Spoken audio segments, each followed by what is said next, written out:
What is going on, everybody? Another review out for you today for a game called Genopanic. I'm a little late to the punch on this one since this game came out in May, and I had seen this from time and time again, and it got recommended to me, but I didn't really pull the trigger. But then I realized I got a key from the devs at Mobile Right Studios to play this, so shout out to them for supporting the channel. I've been a big fan of pixel art games lately, and this game does great with it.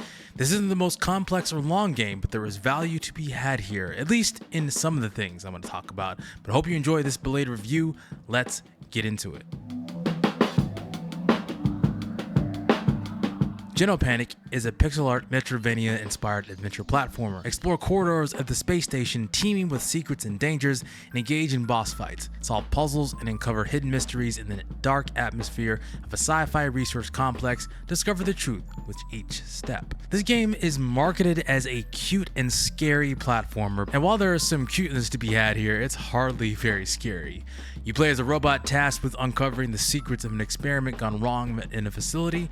You're guided by a virtual dog by the name of Lake, or L-A-I-K, and an interesting looking cat girl by the name of Volga. Maybe that was part of the promotional material with this. I can kind of see why they would do something like that, but each corridor has a puzzle to solve along the way, and you're given tools to solve the problem. There are a total of 9 different weapons and or tools that include a plasma cutter, a blaster, flamethrower, and a magnet that allows you to move boxes. You start off with a single jump, but you will then get the ability to double jump as well as dash. And like with any platformer or Metroidvania, as you increase in ability, the levels get more complex. You only have 3 pips of health, which cannot be upgraded. In fact, nothing can be upgraded as you go along, so you may find yourself dying a lot, but luckily there are numerous save points that act as checkpoints and restore your health. Some of them are more spread out than others, so you will have to be careful navigating the map because you may have to restart farther than you had anticipated. This was the case for me, and it added a level of tension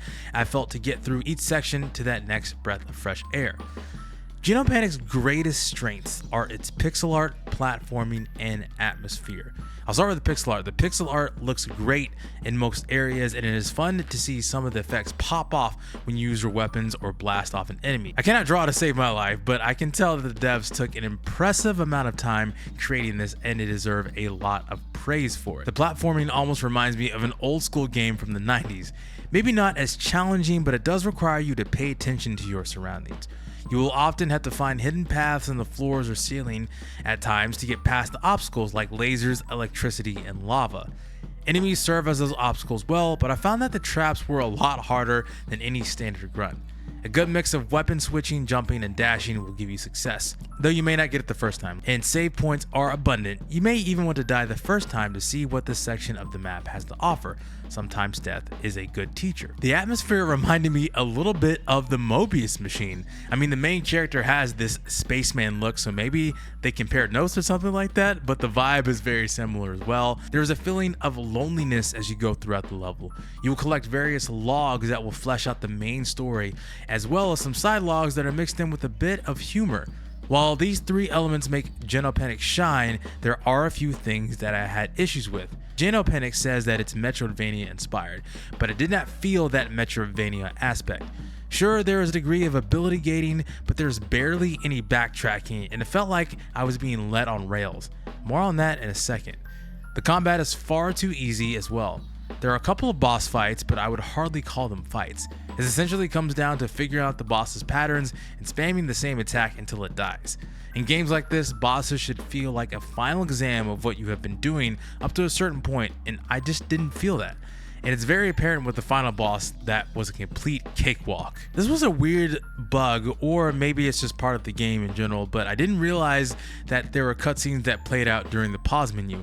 I had to go back to a previous save point because I missed dialogue as I paused the game to go step away for a second, and the game just kind of trudged along without me, and I think I may have died or missed something or the game crashed. So it was a very strange choice that I feel like that didn't need to happen, or maybe that was a bug, but that happened to me a couple of times during my playthrough. But I think that the biggest issue with this game is that it had linear progression. Now, linear progression is not inherently bad in its own right, and that will be fine, but the game was marketed with non-linear story. You can go to the Steam page right now and it says that it has non-linear story and some of your choices matter. Now, I say part of that is true because there are multiple endings to this game that adds to a bit of the replayability of it, but the entirety of the game, I felt like I was on rails and it didn't feel like I was able to backtrack or didn't feel like I was able to branch off to various points. I felt like I had to explore literally every single part of the map to get through it, and there's arrows literally pointing you in the ways that you need to go.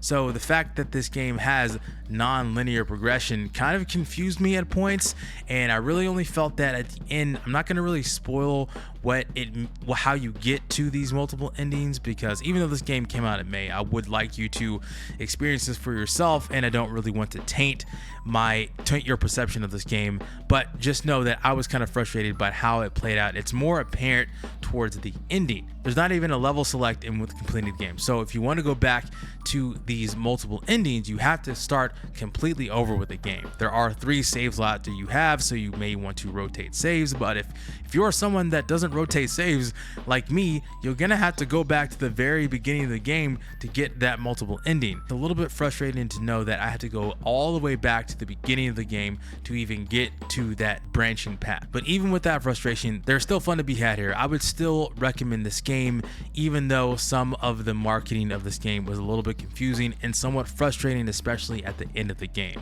It really shows how you need to stick the landing even when you have an impressive looking game. But this does run great on the PC, on the Steam Deck, which is officially verified, by the way, and it comes at the great price of $8.99. Pretty short. I finished it in just over 7 hours, and it can be completed in shorter times than that. But let me know if you've played Genopanic already. What did you think? Do you agree on my frustration on the ending? And if you do, let me know. Maybe put a spoiler tag in the comments if you do, because I don't want to spoil anything that could potentially hurt someone's experience with the game so far. Or if you haven't played this game, will this review and its price point shape your decision? I would love to know your thoughts in the comments, regardless of the fact if you played this game or not. And while you are down there, be sure to like, share, and subscribe to the channel for more indie game reviews like these, LPs, and more. My name is Chike, aka Basic Fun, and I will see you next time. Bye.